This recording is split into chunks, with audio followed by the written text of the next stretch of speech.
Baik, Bapak Ibu sekalian, mari kita mulai segera untuk rapat paripurna kita. Bismillahirrahmanirrahim. Assalamualaikum warahmatullahi wabarakatuh. Selamat siang dan salam sejahtera untuk kita semuanya.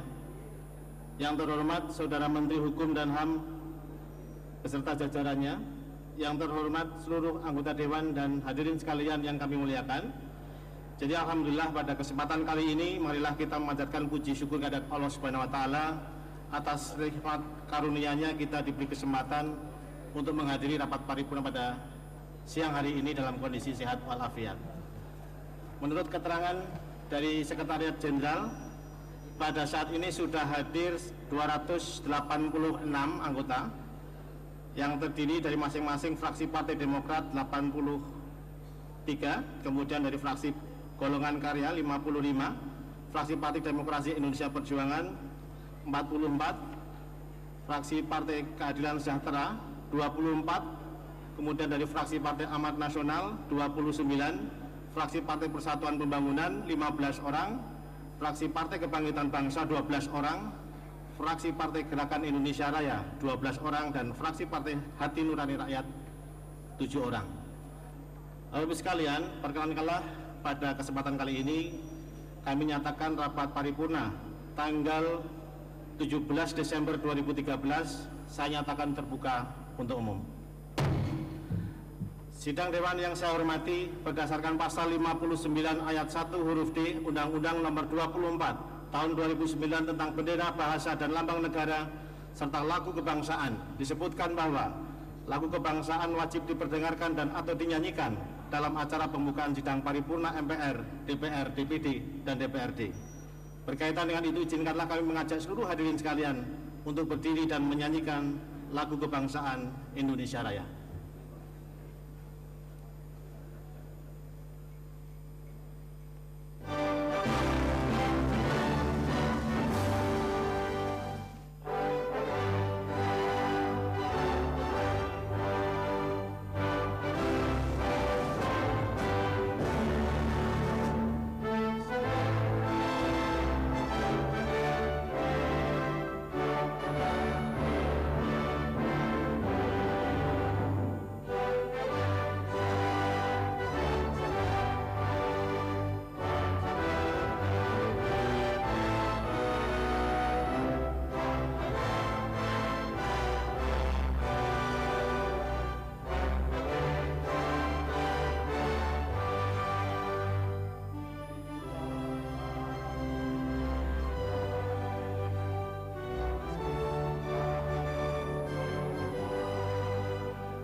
Sekalian, kami silakan untuk duduk kembali.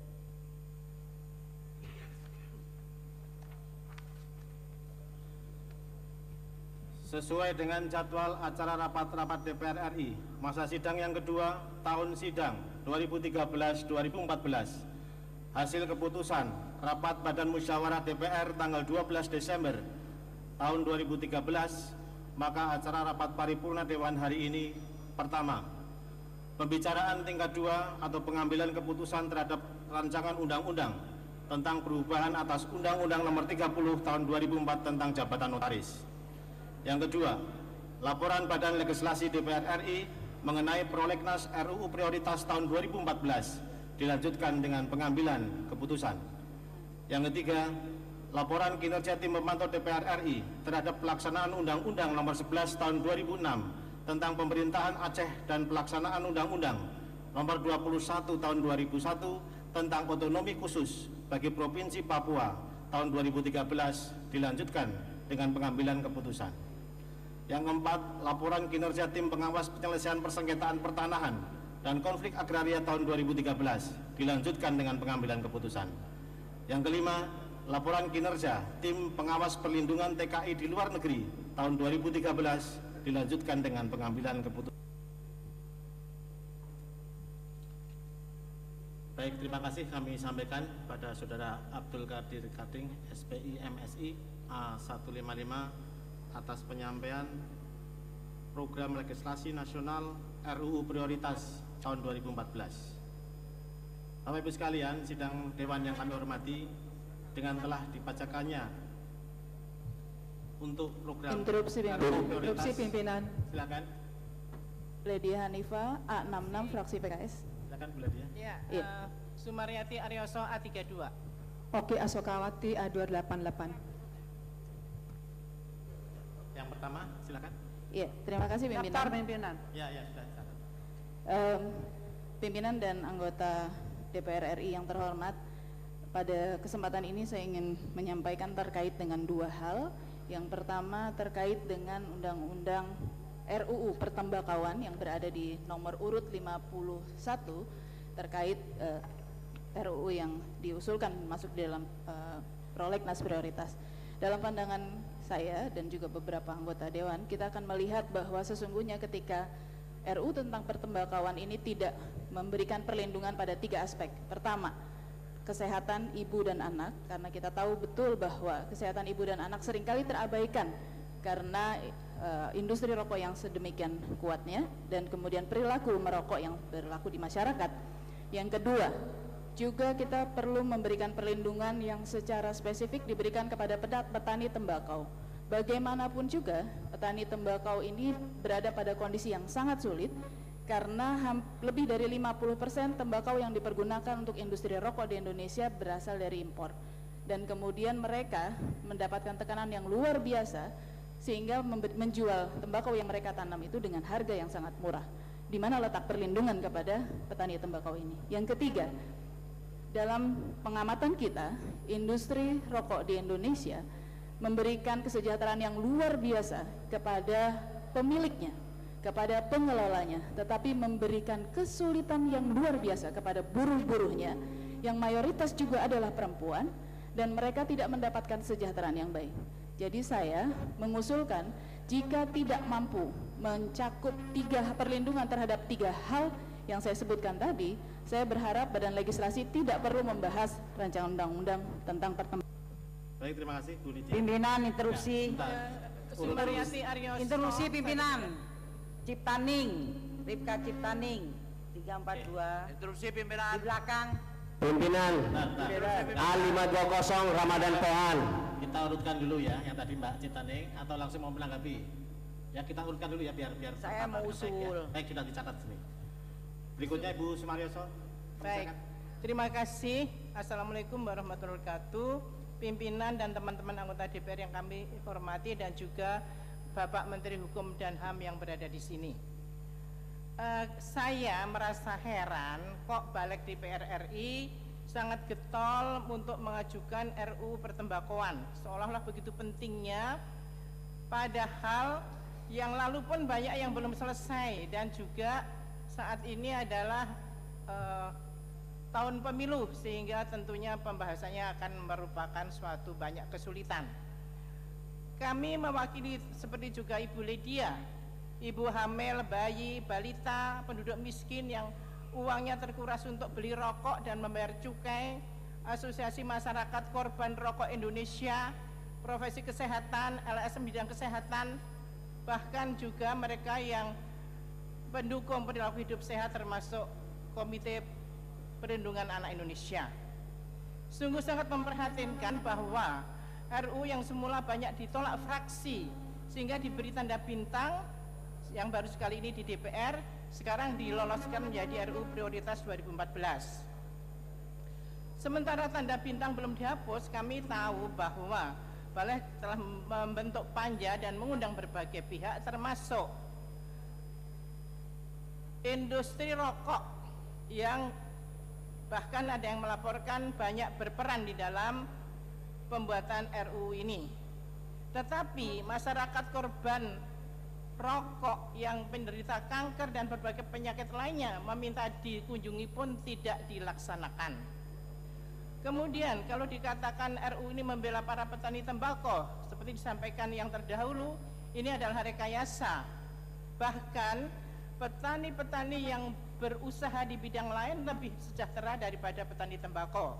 Dan pernah kami mengundang petani yang melakukan pertanian dengan diversifikasi kopi ataupun sayuran, yang kopi ini mau dari Temanggung mau datang diancam mau dibunuh dari anggota yang juga petani tembakau yang mengatur tentang harga tembakau yang bekerja sama dengan industri rokok. Industri rokok pun juga lebih banyak impor tembakau daripada menggunakan yang dari petani. Jadi ini adalah sangat memprihatinkan. Apalagi data BPS menunjukkan pengeluaran rumah tangga kedua adalah untuk beli rokok, lebih dari beli untuk tambahan gizi anak-anaknya yang kurang gizi, dan anak-anaknya itu terutama bayi dan balita kemudian menderita batuk-batuk sampai dengan pneumonia. Dan pneumonia itu penyebab kematian bayi balita di Indonesia yang besar karena mereka menjadi perokok pasif. Ibu-ibu yang kami temui mengaku bahwa sangat sedih suaminya merokok, tetapi tidak bisa mengatakan hal itu karena nanti kalau dilarang merokok suami-suami pada marah. Kemudian mohon maaf Bapak Menteri Hukum dan HAM, kami mendapat informasi dari Menteri Kesehatan bahwa Menteri Hukum dan HAM juga akan mencegah untuk RUU ini. Tetapi ternyata dari staf Bapak telah berunding dengan Balek dan telah meloloskan RUU ini. Jadi alangkah menyedihkannya karena kita tidak melindungi masyarakat kita, masyarakat miskin yang uangnya dikuras untuk membayar cukai yang memperkaya industri rokok, dan juga tidak melindungi dirinya sendiri serta keluarganya untuk kesehatannya. Tentunya kalau kita melihat dari segi hak asasi manusia, ini sudah melanggar hak asasi manusia. Karena itu kami menyatakan menolak RUU pertembakauan ini dan minta di-drop dari prolegnas. Yang kedua, juga seperti yang disampaikan Ibu Ledia, karena kami sama-sama dari Komisi 8, RUU tentang pengelolaan keuangan haji ini sudah dijadikan satu oleh Komisi 8 menjadi RUU nomor 37. Sehingga tentunya RUU pengelolaan keuangan haji ini juga tidak perlu dibahas kembali. Terima kasih. Wassalamualaikum warahmatullahi wabarakatuh. Mohon hal ini dapat dipertimbangkan demi rakyat Indonesia. Terima kasih. Baik, terima kasih. Assalamualaikum warahmatullahi wabarakatuh. Instruksi Pak. Ada Sugandi. Saya teruskan dulu ya. 445. Baik, saya persilakan Bu Oki Asokawati. Iya, terima kasih pimpinan. Assalamualaikum warahmatullahi wabarakatuh. Iya, pimpinan, saya dari Komisi Kesehatan dan Tenaga Kerja. Jadi saya hendak menyoroti dua hal itu, yaitu kesehatan dan tenaga kerjanya sendiri. Terkait dengan RUU pertembakauan ini, kalau kita berpihak kepada perempuan, khususnya ibu hamil, bayi, balita, dan juga orang miskin, ternyata anggaran rumah tangga rakyat miskin itu nomor 2 itu adalah untuk rokok. Dan indeks pembangunan manusia sendiri, indeks pembangunan manusia Indonesia dari tahun ke tahun itu juga terus melorot. Namun terkait dengan petani tembakau, karena saya juga berada di Komisi Ketenagakerjaan, hendaknya ini juga menjadi pertimbangan. Namun kalau kita lihat impor tembakau yang dari tahun ke tahun terus meningkat, rasanya perlindungan terhadap petani tembakau, kalau undang-undang ini nanti, rancangan undang-undang ini diketok, itu bisa jadi jauh api dari panggang. Jadi menurut hemat saya, karena ini juga rancangan undang-undang adalah inisiatif DPR, mohon kiranya kalau memang nanti ini dipertimbangkan untuk dibahas, substansi terkait dengan indeks pembangunan manusia kepada bayi, ibu balita, dan juga yang menyusui ataupun yang hamil sebagai perokok pasif, dan juga petani tembakau dikaitkan dengan impor tembakau, itu menjadi substansi yang harus dipertimbangkan. Baik, silakan. Baik, Pak Ading. Baik, terima kasih. Bismillahirrahmanirrahim. Assalamualaikum warahmatullahi wabarakatuh. Yang terhormat pimpinan dan sidang paripurna yang kami hormati dan kami muliakan. Saya ingin menganggapi dari pernyataan Ibu Ledia, Ibu Sumaryati dan Ibu Oki Asolkawati mengenai tentang RUU tentang pertembakuan. Jadi pada tadi sudah disebutkan oleh ibu-ibu yang disebutkan beberapa alasan. Saya hanya ingin menambahkan, melengkapi apa yang telah diutarakan. Paling tidak ada 4 hal yang ingin kami sampaikan. Yang pertama, bahwa untuk melindungi kesehatan kita dari masyarakat, apakah belum cukup kematian 200.000 orang per tahun akibat kecanduan nikotin, akibat rokok ini. Kemudian telah merambah bukan saja orang dewasa, tapi telah merusak dari pelajar generasi muda dari mulai 10 sampai 15 tahun dengan peningkatan setiap tahunnya yang signifikan. Luar biasa, di Indonesia ini malahan dengan bangga disiarkan di TV. Ada yang baby smoker, jadi bayi yang merokok. Itu satu-satunya di dunia, satu keajaiban dunia yang ada di Indonesia. Sebagai bukti bahwa hancurnya peradaban bangsa kita akibat bahan adiksi yang dikandung rokok tersebut, dan ditayangkan oleh TV dan media dengan semacam kebanggaan. Yang ketiga, saya kebetulan di Komisi 6, pertumbuhan industri rokok, karena kami ada perindustrian, begitu pesat dibandingkan dengan roadmap dari Kementerian Perindustrian.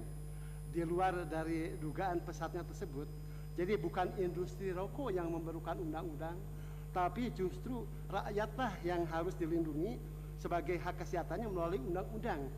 Oleh karena destruksi dari bahan adiksi rokok, maka dari itu kita melihat bahwa undang-undang kesehatan hewan lebih penting daripada undang-undang kesehatan manusia sendiri. Jadi mohon ini direnungkan oleh kita bersama. Yang terakhir, bahwa Indonesia satu-satunya di negara ASEAN dan juga di negara-negara lainnya yang belum meratifikasi atau mengaksesi dari FCTC. Memalukan sekali, Timor Leste saja yang bagian dari kita itu sudah meratifikasi untuk yang FCTC ini. Apalagi di ASEAN. Di ASEAN satu-satunya negara yang belum meratifikasi dan mengaksesi. Untuk itu, besar harapan saya dan harapan semua masyarakat yang cinta akan generasi yang akan datang, generasi muda, agar RUU ini kita tolak di peraturan ini untuk kemaslahatan masyarakat banyak dan masyarakat Indonesia yang lebih sehat dan lebih baik pada masa yang akan datang. Terima kasih. Assalamualaikum warahmatullahi wabarakatuh. Baik, kalau misalkan Pak Nudirman bersiap-siap Pak Ramadan Pohatnya. Terima kasih pimpinan, teman-teman jadi anggota DPR yang hadir di sidang paripurna dan juga pihak pemerintah. Assalamualaikum warahmatullahi wabarakatuh. Kita juga rasanya mesti berpikir ke depan. Justru yang ingin diatur di dalam rancangan undang-undang tembakau, kebetulan saya juga panja di Balik, itu adalah bagaimana kita melindungi petani tembakau.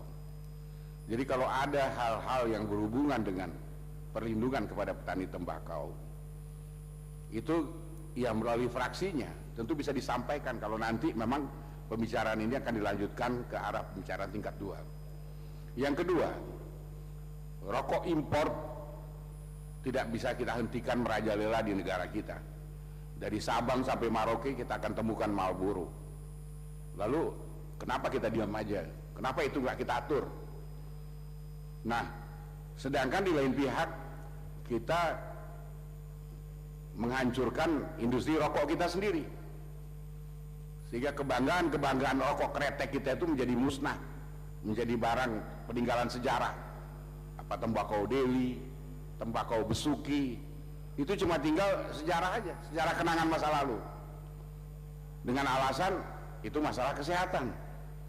Saya tidak merokok, dari sejak bayi saya sampai hari ini saya tidak merokok.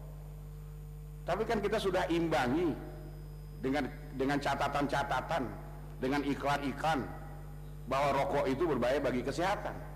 Tapi bukan berarti bahwa kita lalu tidak melindungi petani tembakau kita, tidak melindungi mereka-mereka yang jutaan bekerja di perusahaan-perusahaan rokok kita. Di lain pihak kita mendiamkan saja rokok impor merajalela masuk ke negara kita. Jadi sebenarnya ada apa di balik belakang ini? Kenapa kok ngotot betul kita tidak boleh melindungi petani tembakau kita? Tujuan utamanya adalah itu. Itu yang pertama, Pak Ketua.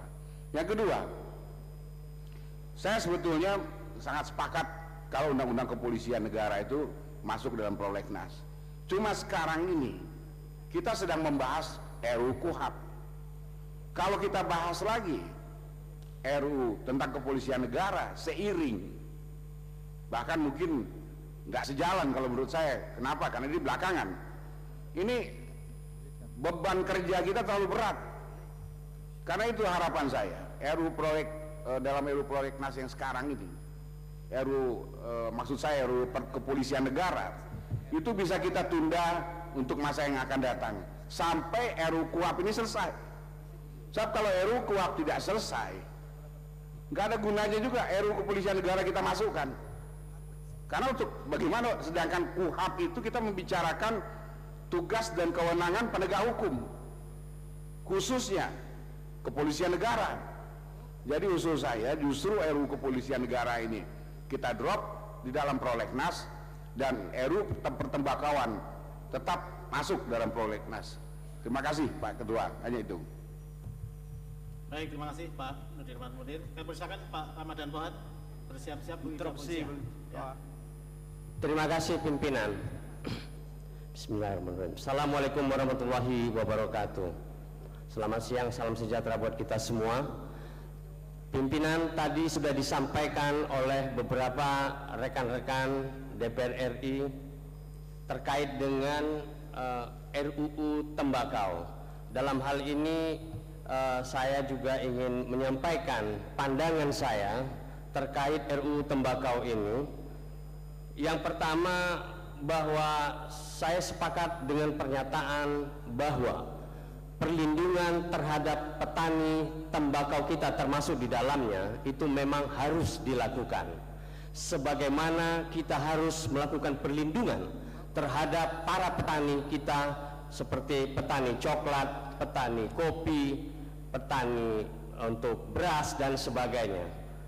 Tetapi menimbulkan pertanyaan pada saya, kenapa kita tidak ada juga yang namanya RUU perkopian, RUU perberasan, ataupun RUU percoklatan, di mana Indonesia adalah termasuk produsen yang terbesar di sana. Nah, jadi itu saya menangkap ada keanehan yang pertama. Yang kedua, bahwa andai kata tujuan dari RUU tembakau ini adalah untuk melindungi para petani tembakau kita, yang menjadi pertanyaan, kenapa impor dari tahun ke tahun tembakau ke Indonesia itu naik terus, tidak berhenti? Nah, kalau kita ingin melindungi petani tembakau kita, maka batasi secara ekstrim impor tembakau tersebut, atau kalau mau lebih ekstrim lagi, hentikan. Dan selanjutnya, dari data dan fakta kesehatan memang sudah sangat jelas sekali, ya. Tapi memang ada argumentasi bahwa sebesar 55 triliun rupiah dihasilkan dari cukai rokok. Tetapi kita lupa terhadap data statistik juga yang menyebutkan bahwa kerugian ekonomi yang kita tanggung di sini adalah sebesar 225 triliun rupiah. Nah, ini juga harus kita hitung. Jadi sebenarnya di dalam soal RUU tembakau ini, sebenarnya kita ingin berpihak kepada siapa? Kepada para petani kah? Atau kepada industri rokok? Itu harus clear. Dan terakhir, dengan begitu banyaknya jumlah kematian, ya, yang disebabkan oleh rokok, ada 400.000 orang per tahun, 25.000 diantaranya adalah pasif, termasuk tadi ibu-ibu yang korbannya adalah ibu-ibu dan anak-anak seperti yang sudah diangkat oleh rekan-rekan pertama tadi. Jangan sampai kita akhirnya terjerumus kepada apa yang disatakan oleh pemimpin dari Uni Soviet dulu, walaupun dia orang garis keras, tetapi tidak salah kita untuk menyimak terhadap apa yang dikatakannya.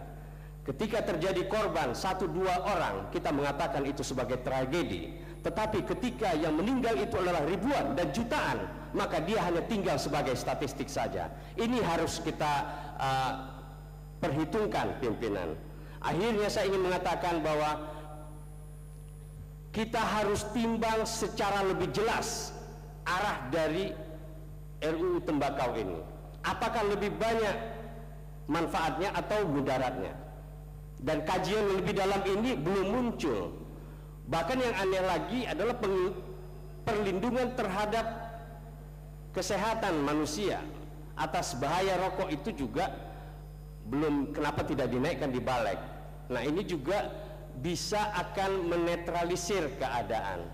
Saya kira demikian, paling tidak saya telah menyuarakan suara dari banyak orang yang cemas dengan bahaya rokok. Dan saya sendiri juga adalah korban dari perokok selama 20 tahun, dan saya menyadari bahwa itu adalah kekeliruan salah satu yang terbesar dalam hidup saya. Dan oleh karena itu saya berpihak kepada ibu-ibu dan anak-anak pada kesehatan rakyat Indonesia. Wabillahi taufiq wal hidayah. Assalamualaikum warahmatullahi wabarakatuh. Terima kasih Pak Kamarudinsyah. Kami persilakan Pak Pumbida. Ya, terima kasih pimpinan dan rekan-rekan dewan yang saya hormati. Assalamualaikum warahmatullahi wabarakatuh. Salam sejahtera bagi kita semua. Sehubungan dengan banyaknya keberatan dalam konteks pembahasan masalah rancangan undang-undang pertembakauan, perlu saya sampaikan sebagai berikut. Yang pertama, kita ini adalah negarawan-negarawan yang harus berpikir tidak dalam konteks yang berpihak kepada kepentingan tertentu. Kita harus berpikir bahwa dari data statistik yang saya dapatkan, yaitu tahun 2013 ini, mulai bulan Februari sampai bulan November 2013 telah terjadi penurunan angkatan tenaga kerja yang sebesar 3 juta orang, sehingga perlu mendapatkan perhatian khusus masalah tenaga kerja ini. Di dalam konteks kesehatan pun, saya sebagai orang yang peduli mengenai masalah kesehatan dan selalu menunjang program pemerintah dalam konteks kesehatan. Bahkan saya baru-baru ini menyatakan telah berhenti merokok dikarenakan untuk menjaga kesehatan saya. Namun dalam konteks masalah undang-undang pertembakauan ini, saya melihat adanya esensi yang perlu kita bahas. Dikarenakan sebetulnya kalau kita mengutamakan hanya basis kesehatan saja, kemudian menghilangkan hak-hak orang untuk mencari pekerjaan ataupun mendapatkan pencaharian yang layak, ini namanya terjadi ketidakadilan. Oleh karena itu, agar kemudian terjadi keseimbangan antara kepentingan kesehatan dan kemudian juga kepentingan dalam konteks penyediaan tenaga kerja yang juga merupakan amanat Undang-Undang Dasar 1945 dalam konteks seluruh rakyat Indonesia harus mendapatkan kehidupan yang layak. Oleh karena itu RUU pertembakauan ini harus dibahas dan saya mendukung RUU tersebut untuk dilanjutkan. Terima kasih. Daftar pimpinan Ansori Siregar. Baik, terima kasih Pak Ansori. Ya, Langsung saja. langsung pimpinan. Terima kasih pimpinan. Nimbrong untuk undang-undang RUU pertembakauan ini. Teman-teman semuanya yang saya hormati, langsung saja bahwa kita mungkin semua sudah pernah melakukan studi banding ke seluruh negara gitu, ke Eropa, ke Amerika, ke Arab. Kita dapatkan di sana bahwa tidak pernah kita melihat orang-orang di sana itu yang merokok gitu ya. Ya, dalam rapat di luar di apa gitu. Saya pernah ke India. Ada salah satu kata Menteri Kesehatannya itu bilang, Anda tidak mendapatkan orang merokok di jalanan, kata dia gitu, kecuali di rumahnya sendiri. Dan itu penduduk India 1,3 M. Dan kalau ada sempat yang menjual rokok kepada anak kecil, ya, dua-duanya di penjara gitu. Nah, maka sebenarnya untuk ratifikasi daripada FCTC atau Framework Tobacco Control itu cuma negara kita aja yang masih bertahun-tahun ini belum meratifikasi gitu. Sementara negara-negara yang lain kita ketinggalan ini gitu. Kita ketinggalan untuk FCTC Framework Tobacco Control ini. Ini malah sebenarnya yang harus kita ratifikasi pimpinan. Yang pertama gitu untuk kita ini kan gitu. Untuk melindungi kesehatan di negeri kita ini gitu. Saya mengikuti undang-undang ini, RUU ini dari periode lalu pimpinan. Periode lalu pun ada yang ingin mengganti ini, tapi berhasil kita cut. Jadi ini sudah dari periode lalu, berhasil kita cut, nggak jadi ini jadi RUU gitu. Tapi saya nggak tahu ini kok jadi RUU dia sekarang ini gitu. Karena RUU ini sebenarnya pertamanya itu bukan RUU pertembakauan, tapi RUU ini periode lalu adalah RUU dampak tembakau terhadap kesehatan. Itu judulnya. Nggak tahu siapa yang nukar judul ini gitu. Ya, ini ditukar ini judulnya ini. Jadi sebenarnya RUU pertamanya itu RUU dampak tembakau terhadap kesehatan. Ini yang pertama kali gitu. Yang mau kita jadikan prioritas gitu. Ya, terlepas daripada kita konsen terhadap petani tembakau kita. Adapun undang-undang ini, umpamanya kita bahas undang-undang dampak tembakau terhadap kesehatan, itu tidak mempengaruhi petani kita, enggak. Mereka tidak rugi. Adapun undang-undang itu gitu. Tidak rugi.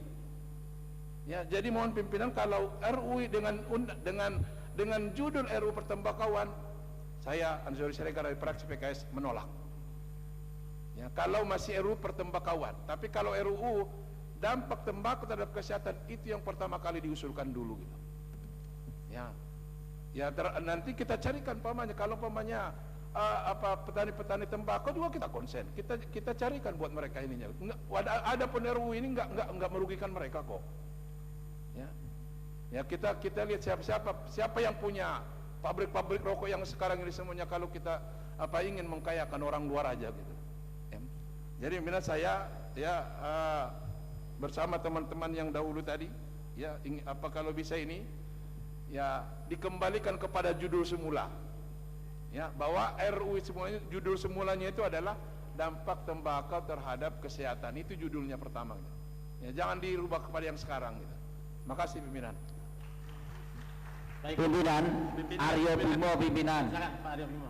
Nanti Pak Abdul Qadir terakhir ya. Saya daftar pimpinan Aryo Bimo. Oke, langsung. Saya daftar Pak Taufik Kurniawan. Oke, Pak Hendrawan. Dari belakang Hendrawan Supratikno. Pak Aryo Bimo langsung Pak Hendrawan Supratikno. Terima kasih pimpinan. Assalamualaikum warahmatullahi wabarakatuh.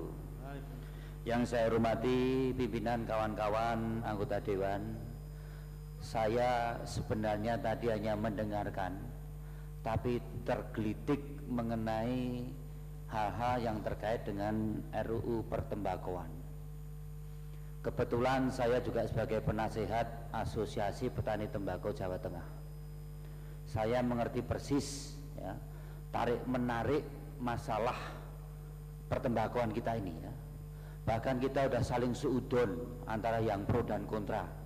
Seolah-olah kita sebagai anggota dewan ini tidak punya kedaulatan di dalam mengatur persoalan tembakau di negeri kita ya. Yang setuju dianggap bagian daripada saluran bertindak kepentingan-kepentingan industri ya. Yang tidak setuju dianggap hanya sekedar meratifikasi payung kepentingan asing ya. Crazy. Mari kita duduk, mau setuju tidak setuju kita bahas ya. Sebagai orang komisi 6 8 tahun pimpinan, dulu sudah jelas mengapa ratifikasi ini dulu kita tunda ya. Itu persoalan yang harus kita lihat dari internal kompleksitas malah tembakau ini di negeri kita. Dari para pandang industri ada argumentasi, dari cara pandang kesehatan ada argumentasi, dari cara penerimaan negara ada argumentasi. Ini yang harus kita buka, di mana posisi bangsa ini terhadap masalah pertembakauan. Tidak bisa hanya melihat dari aspek kesehatan saja, tidak bisa hanya dilihat dari aspek industri dan petani tembakau saja, tidak hanya bisa dilihat dari aspek penerimaan negara saja. Tiga-tiganya harus kita bicarakan. Inilah DPR, kita duduk, tidak usah saling seudon ya. Kemarin undang-undang kesehatan yang memasukkan tembakau sebagai zat adiktif ya, kita anggap itu adalah bagian dari tumpangan kepentingan asing. Mengapa di daerah Kuba tidak terjadi? Nah inilah ya, saya akan mengajak, mari kita duduk dan mari kita lihat kompleksitas masalahnya tidak sederhana dari kita pikiran masing-masing untuk ngotot ya. Ini menyangkut petani ada, menyangkut buruh ada, menyangkut industri ada, menyangkut bagaimana kita sebagai anggota WHO ada, menyangkut penerimaan negara ada. Jadi saya mohon kita tidak usah saling menyalahkan, saling suudon, maka dengan RUU pertembakauan atau apapun lah ya, yang kita sebut soal judul, mari kita lihat dari berbagai dimensi sebagai anggota DPR ya, yang semua mewakili, dari petani ada, dari buruh ada, mungkin dari industri ada, dari kesehatan ada, bicara di mana interseksinya, di mana irisannya untuk masyarakat perdagangan ini. Terima kasih. Wassalamualaikum warahmatullahi wabarakatuh. Waalaikumsalam. Terima kasih Pak Arya Bima. Berikutnya Pak Endarman. Kamu silakan. Endrawan Supratikno, Pak Taufik. Endarman Supratikno. Ya, terima kasih pimpinan, rekan-rekan anggota dewan yang saya banggakan. Assalamualaikum warahmatullahi wabarakatuh. Selamat siang dan salam kebangsaan untuk kita semua. Maaf agak sedikit batuk Pak Ketua. Jadi cita-cita Indonesia merdeka itu sederhana Pak Ketua dan teman-teman. Bung Karno merumuskan cita-cita itu dalam apa yang disebut trilogi Trisakti. Yang pertama berdaulat di bidang politik, berdikari di bidang ekonomi, dan berkepribadian di bidang kebudayaan. Pada saat kami mengusung RUU ini, kami menyerap aspirasi dari berbagai pihak. Kami mendapat masukan bahwa pada hampir semua industri kita ini sudah didominasi oleh kekuatan asing. Hanya sedikit sekali industri di mana kita masih menjadi tuan rumah di negeri sendiri. Bahkan ketika Menteri Kesehatan datang dalam rapat dengan Balek, saya bertanya kepada Ibu Menteri, sebutkan 3 industri di mana kita bisa berdikari dalam industri tersebut. Lokal kontennya tinggi, penyerapan tenaga kerjanya tinggi, dan seterusnya. Industri ini pimpinan sekarang sedang menjadi intean atau mangsa, sedang diincar untuk dikuasai oleh kekuatan asing. Itu sebabnya kenapa kita dulu menunda FCTC, karena berbeda. Cina meratifikasi FCTC karena semua perusahaan rokok di Tiongkok adalah milik negara. India meratifikasi FCTC karena rokok khas mereka yang namanya bidis dikeluarkan dari kategori rokok. Kretek yang sebagian merupakan warisan budaya kita belum dikeluarkan dari kategori rokok. Itu sebabnya sangat rentan. Kita ini seperti orang yang telanjang diterpa oleh arus deras globalisasi. Itu sebabnya ketika kami bertemu dengan para pelaku industri ini, kami menanyakan, apakah saudara memang tidak mau diatur? Jawabannya sudah jelas, sangat mau diatur. Jadi semua kepentingan ini berusaha kita akomodasi dalam satu pengaturan yang menampung kepentingan semua itu. Persoalannya adalah bukan kuantitas regulasi untuk industri ini, tetapi kualitas regulasi. Itu sebabnya salah bila orang memahami regulasi dalam pengertian kuantitatif, more or less regulation, tetapi dalam pengertian kualitatif, what kind of regulation with what effect. Ini yang menjadi bahan perdebatan di badan legislasi. Itu sebabnya badan legislasi masih terus-menerus berkeliling menyerap aspirasi dari berbagai stakeholders. Agar apa? Agar undang-undang yang disusun nanti mempertemukan semua kepentingan itu. Jadi saya ulangi lagi teman-teman, tadi kami menyadari betul bahaya merokok. Kami menyadari betul laporan-laporan data yang masuk ya, yang terkait dengan kesehatan. Tetapi juga kami menyadari betul bahwa mungkin ini pertaruhan kita terakhir. Sebab kalau tidak kita akan menjadi jongos dalam proses globalisasi. Kepada Bapak Menteri dan Ibu Menteri kami katakan saat itu, globalisasi yes, tetapi gombalisasi dan gembelisasi no. Begitulah pimpinan dan teman-teman semua. Itu sebabnya mudah-mudahan undang-undang ini mampu menjadi muara dari berbagai kepentingan yang tadi dikatakan sepertinya saling bertentangan. Terima kasih. Baik, terima kasih Pak Endrawan Supratikno. Kami persilakan Interupsi. Pak Abdul Ketua, interupsi. Oke, terakhir Pak Toto Daryanto, kemudian nanti langsung Pak Abdul Qadir. Silakan. Terima kasih. Assalamualaikum warahmatullahi wabarakatuh. Saudara pimpinan dan para anggota semuanya yang saya hormati. Soal undang-undang tembakau. Dari tadi kita sudah bahas persoalan ini. Dan saya juga ingin memberikan masukan kepada forum yang terhormat ini, bahwa kalau terjadi banyak persoalan-persoalan yang saling berbeda pendapat maka sebaiknya justru dibuka saja. Jadi setelah mengamati persoalan pertembakauan ini, sebenarnya selain persoalan kesehatan, persoalan petani, persoalan globalisasi, dan bagaimana rokok kita dipinggirkan di forum internasional, ada persoalan lain di internal kita sebenarnya, bahwa antara pabrik rokok besar dan pabrik rokok kecil itu juga tidak jelas aturannya.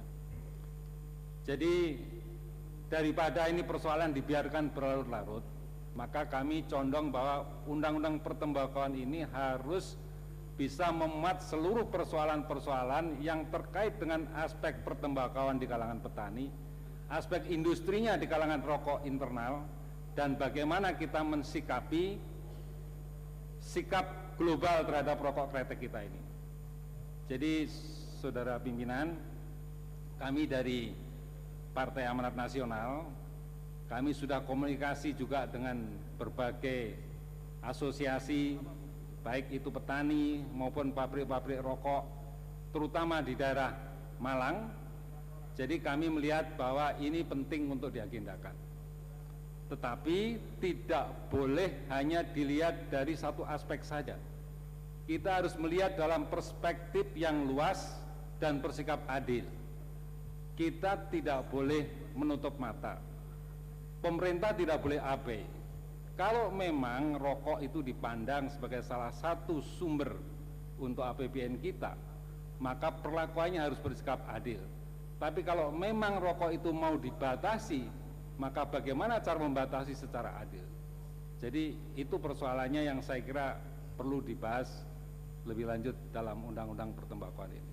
Terima kasih. Assalamualaikum warahmatullahi wabarakatuh. Waalaikumsalam. Baik, terima kasih saudaraku Pak Tato. Kami persilakan Pak Abdul Qadir mewakili pimpinan Balik. Terima kasih pimpinan, rekan-rekan seluruh anggota DPR. Yang pertama bahwa saya ingin menerangkan proses formal yang kita lalui dalam pembahasan Panja Prolegnas Prioritas 2014 ini. Pada proses-proses itu kita sangat terbuka,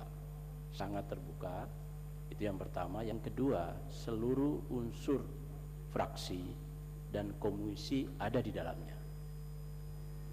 Seluruh unsur fraksi dan komisi ada di dalamnya, dan ini adalah hasil pleno kita bersama dengan seluruh anggota Balik dan pemerintah.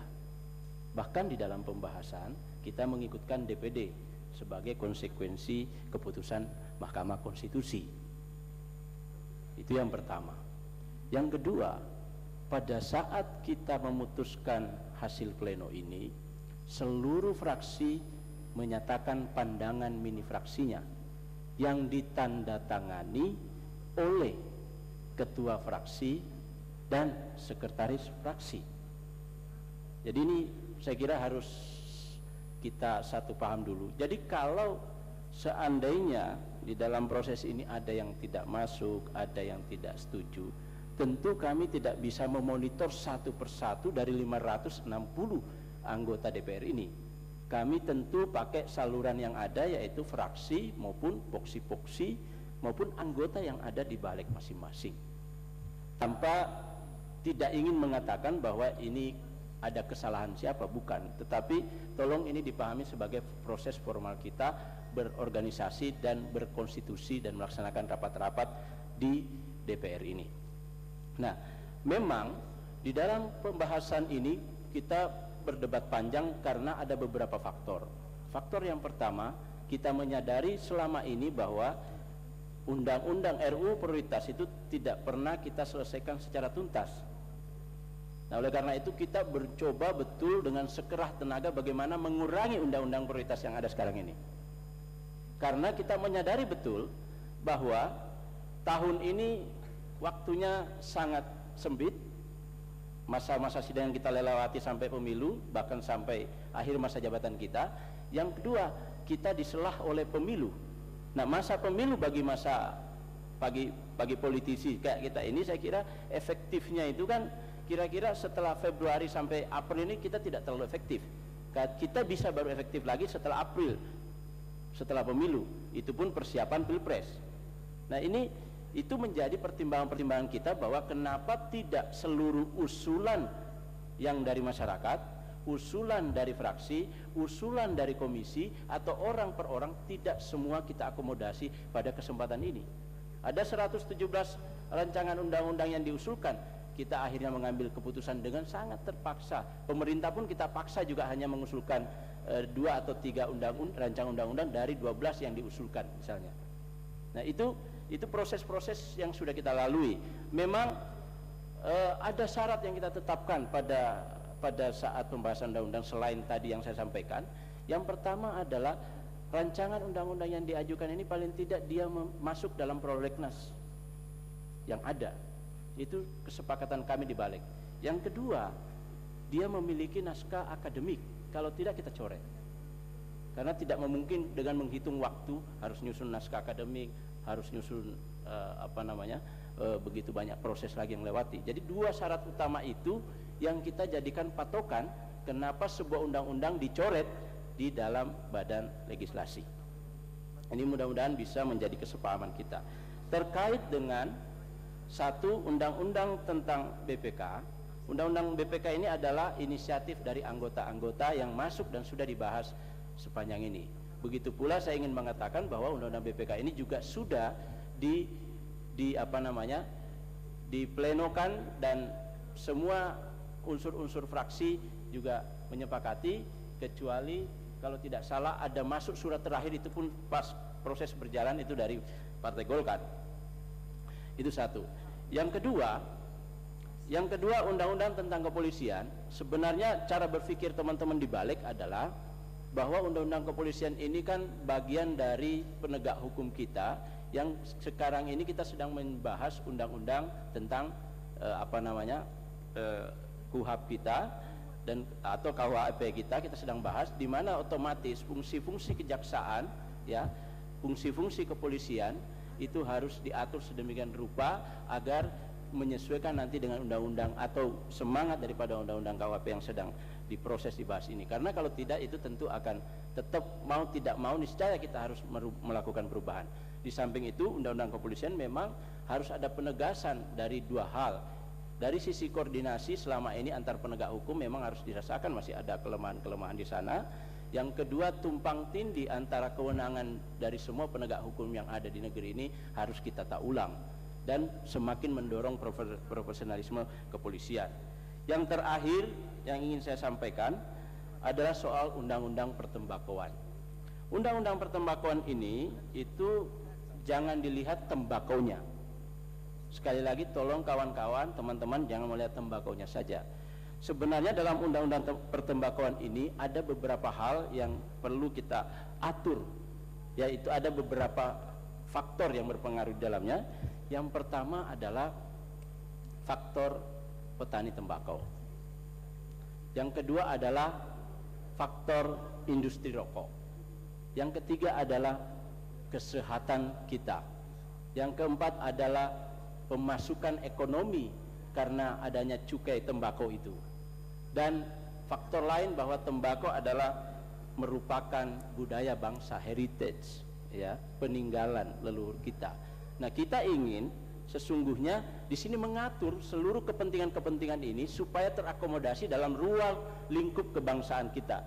Saya kira apa yang disampaikan sahabat saya Arya Bima tadi tepat, bahwa kita memahami bahwa ini semua fakta. Ada tembakau, ada petani, ada ekonomi di dalamnya, ada kesehatan, dan ada yang lain. Nah, ini tidak mungkin kita menjawab ini dengan satu meniadakan yang lain. Tetapi yang penting secara bijak kita lakukan adalah bagaimana mengatur supaya seluruh kepentingan yang ada ini berjalan sesuai dengan porsinya dan menguntungkan bagi kehidupan kebangsaan kita. Saya berpikir kalau sampai undang-undang petani ini dilarang menanam tembakau, ya, itu akan menjadi malapetaka dan bisa terjadi kerusuhan sosial, khususnya di basis-basis tembakau di Jawa Tengah, di Jawa Timur, di NTB, di Medan, dan seterusnya. Oleh karena itu, saya kira butuh kearifan kita. Ayolah kita bahas dulu soal nanti isinya, silahkan memberikan masukan ketika rapat-rapat pada pembahasan tingkat pertama. Begitu pula berlaku pada Undang-Undang BPK, Undang-Undang Kepolisian, dan seterusnya yang kira-kira yang sudah masuk, yang dianggap masih ada masalah-masalah yang dipertanyakan oleh kawan-kawan semua. Jadi sekali lagi saya ingin menegaskan bahwa proses kami lakukan sesuai dengan proses formal. Seluruh pandangan mini fraksi sudah kita dengarkan dan menyetujui. Seluruh anggota balik masing-masing fraksi juga sudah ada. Jadi dengan sangat terpaksa memang hanya ini yang bisa kita sepakati. Kecuali memang ada beberapa hal, misalnya sudah cukup dia memiliki NA dan sudah masuk dalam prolegnas, itu nanti akan kita tinjau pada proses selanjutnya. Tetapi itulah yang menjadi kira-kira pijakan kita mengambil kebijakan terhadap seluruh undang-undang ini. Terima kasih atas perhatiannya, mohon maaf atas segala kekurangan. Wallahul muwaffiq ila aqwamit thoriq. Assalamualaikum warahmatullahi wabarakatuh. Ini ada Pak Nardi di samping saya, pimpinan balik juga. Izin Ketua untuk menyampaikan atau menambahkan atau mungkin mengurangi dari apa yang saya sampaikan. Terima kasih. Baik, silakan Pak Nardi. Terima kasih Pak Ketua. Melanjutkan apa yang disampaikan oleh rekan saya bahwa semua proses sesuai dengan ketentuan tata tertib perundang-undangan yang mengait dengan prolegnas Badan Legislasi sudah lalui tanpa ada cacat hukum sedikit pun, baik mengenai prasyarat dan prosedurnya semua.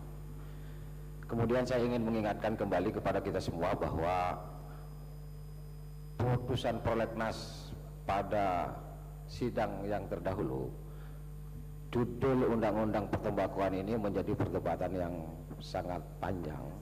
Lalu pimpinan sidang pada saat itu Pak Ketua sendiri memberikan tanda bintang, dan itu dilakukan skorsing beberapa kali dan kita lakukan lobby, dan keputusan lobby itu adalah diberikan tanda bintang, dan tanda bintang itu kemudian diamanahkan kepada Badan Legislasi untuk mencari judul yang tepat. Dalam kerangka mencari judul yang tepat, maka Badan Legislasi bekerja mengikuti perintah paripurna pada saat itu, mengundang semua stakeholder yang terkait dengan undang-undang pertembakuan, dan kita sudah dengar semua, baik yang korban, dokter, kemudian petani tembakau, industri, bahkan 4 menteri pun kita sudah undang.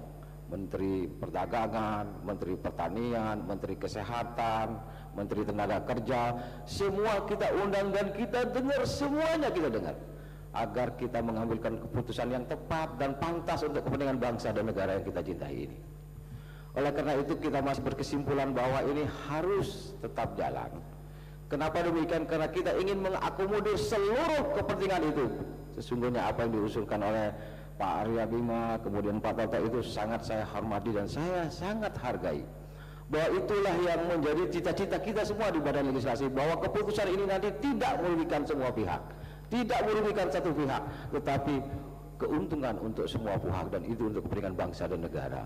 Itulah proses dari perjalanan undang-undang pertembakuan itu. Oleh karena itu kembali pada saat sekarang ini ditampilkan menjadi undang-undang tembakau, dan paripurna menyerahkan pada saat itu soal judul kita serahkan kepada Badan Legislasi. Apapun judulnya, yang penting adalah bahwa materinya adalah mengakomodir sebuah kepentingan. Apakah nanti tembakau isinya, kata Gubernur Jawa Tengah, judulnya ketela, tidak ada masalah. Mau judulnya ketela, isinya tembakau, itu tidak ada masalah. Yang penting itu adalah mengakomodir semua kepentingan. Maka izinkanlah Badan Legislasi menyelesaikan seluruh apa yang diamanatkan oleh paripurna terdahulu. Itu hanya saya mengingatkan Pak Ketua. Terima kasih. Assalamualaikum warahmatullahi wabarakatuh. Baik, terima kasih. Tambahan sedikit pimpinan, sedikit aja. Cukup ya? Sedikit aja. Sedikit Pimpinan, sedikit aja. Yang Dewan yang saya hormati. Sedikit aja. Jadi saya ini dulu Ya. biar kita nggak muter-muter terus nih, saya nggak paham. Tambahan dikit mengenai tadi dari Pak Karding, sedikit aja. Saya merespon dulu apa yang disampaikan oleh pimpinan Balik tanpa mengurangi apresiasi pada Bapak Ibu sekalian. Prinsipnya pertama, kita memahami bahwa masalah undang-undang tembakuan ini sebetulnya hal yang sangat sensitif ya. Tetapi hal di sisi yang lain, kawan-kawan dari Balik juga sudah melakukan akomodasi sesuai dengan mekanisme tata tertib kita. Dari data rapat terakhir Balik, ini saya sampai meminta daftar presensi kehadiran yang hadir dalam pleno Balik, ini hanya 29 orang dari 50 anggota Balik di sini. Sehingga tanpa mengurangi substansi apapun, dan kita mengapresiasi dari Bapak Ibu sekalian terkait dengan masalah undang-undang pertembakuan ini pun juga tadi sepakat pernah kita bahas berpanjang-panjang pada tanggal 13 Desember 2012 yang lalu. Sampai Pak Ketua sendiri membintangi dalam kaitan dengan RUU pertembakuan ini. Tetapi semuanya waktu itu menyepakati dan menyerahkan amanat pada Balik untuk memperdalam kaitan dengan pembintangan yang ada di pertembakuan kita. Jadi kita sepakat semua dan kita mengapresiasi apa yang disampaikan oleh seluruh kawan-kawan Balik, di mana di dalamnya itu ada semua unsur fraksi. Kemudian bahwasanya kemarin hanya 29 yang hadir dari 50 orang, tentunya itu adalah barangkali karena hal-hal kepentingan yang lain. Tetapi kami mengharapkan pada Bapak Ibu sekalian, ini masalah undang-undang pertembakuan barangkali tadi dijelaskan panjang lebar oleh kawan-kawan semua. Kita semuanya berada pada substansi aspek legalnya, aspek legislasinya, tidak dalam posisi satu dengan yang lain yang berhadapan. Sehingga kami harapkan apapun kinerja maupun kerja keras dari Balik, ini juga badan kelengkapan kita, di situ juga ada unsur kawan-kawan anggota fraksi kita semua. Kita tidak dalam posisi memihak siapa ataupun berpihak pada posisi yang mana, tetapi kita hanya bertandang ataupun berdiri pada standing point mekanisme tata tertib yang kita putuskan. Jadi kalau boleh kami sampaikan, barangkali seperti yang telah dijelaskan oleh pimpinan Balik dan sudah mengakomodir dari proses awal sudah setahun yang lalu tanggal 13 Desember 2012, ini tentunya kalau kita mengulang-ulang mengurai lagi, barangkali rapat paripurna kita bisa sampai jam 11 malam nanti. Jadi kami harapkan Bapak Ibu sekalian, kita menghormati ya apa yang disampaikan oleh pimpinan Balik. Tentunya kami mengharapkan agar keputusan Balik dalam prolegnas ini sesuai dengan mekanisme perundang-undangan, sesuai dengan mekanisme pleno dapat kita harapkan disetujui sebagai prolegnas di tahun 2014 yang akan datang. Pimpinan, ya? Tambahan sedikit aja, sedikit. Ya? Sedikit pimpinan. Sedikit aja pimpinan. Sedikit aja, sedikit. Satu. Ya, makasih pimpinan. Jadi awal daripada ini masuk untuk prioritas itu sudah dengan nama dampak tembakau terhadap kesehatan gitu. Terserah perubahan nama nanti setelah dibahas, bukan dibalik ditukarnya gitu. Tapi ditukarnya itu nanti waktu pembahasan gitu. Karena awal mula prioritas itu namanya gitu. Baik. Ya itu ini apa gunanya paripurna ini gitu. Makasih pimpinan.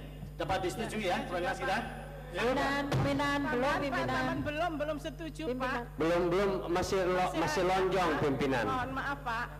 Pimpinan.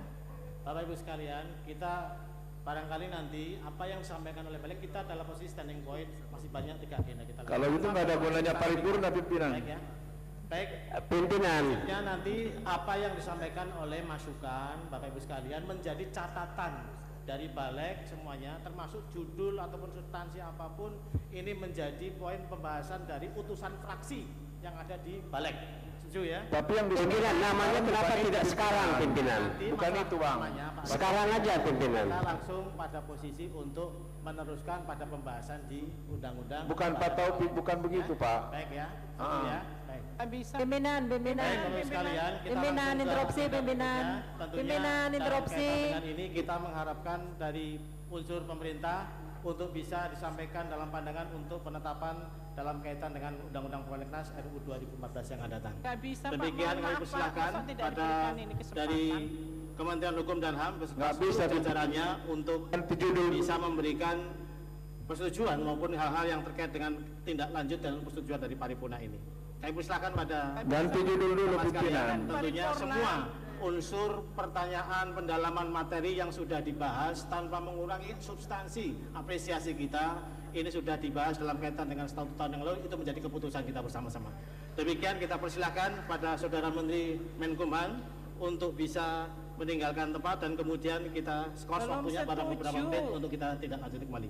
Skors 5 menit, kami persilakan Pak Menteri Hukum dan HAM, persilakan.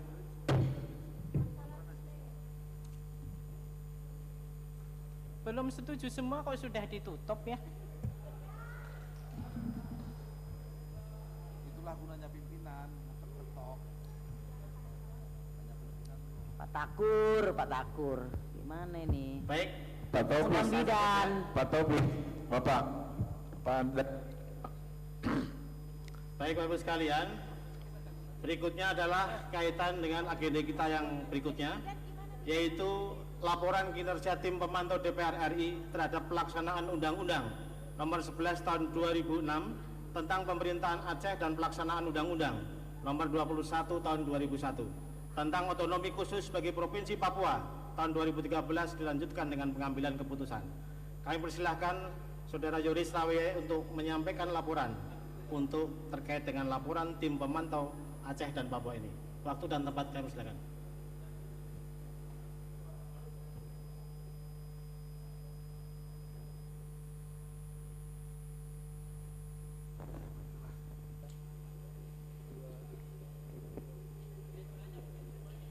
Ya pemirsa, baru saja kita ikuti bersama jalannya rapat paripurna DPR RI masa persidangan 2 tahun sidang 2013-2014, di mana ada beberapa hal yang dapat kami sampaikan untuk Anda, diantaranya yaitu disahkannya rancangan undang-undang tentang perubahan atas Undang-Undang Nomor 30 tahun 2004 menjadi undang-undang. Dan dalam laporan Badan Legislasi DPR RI telah disahkannya 4 rancangan undang-undang prioritas prolegnas tahun 2014, sedangkan untuk rancangan undang-undang tentang pertembakauan akan dibahas kembali pada prolegnas tahun 2014. Dan pemirsa, pada agenda ketiga disetujuinya oleh seluruh fraksi mengenai laporan tim kerja pemantau DPR RI terhadap pelaksanaan Undang-Undang Nomor 11 Tahun 2006 tentang Pemerintahan Aceh dan pelaksanaan Undang-Undang Nomor 21 Tahun 2001 tentang otonomi khusus bagi Provinsi Papua tahun 2013. Di samping itu juga disetujuinya laporan kinerja tim pengawas penyelesaian persengketaan pertanahan dan konflik agraria tahun 2013. Dan yang terakhir yaitu disetujuinya laporan kinerja tim pengawas perlindungan TKI di luar negeri tahun 2013. Dan baiklah pemirsa, demikianlah laporan kami dari ruang rapat paripurna Gedung Nusantara 2 Senayan, Jakarta. Atas nama seluruh kerabat kerja yang bertugas, saya Yusli Hayanti mengucapkan terima kasih atas perhatian Anda dan sampai jumpa.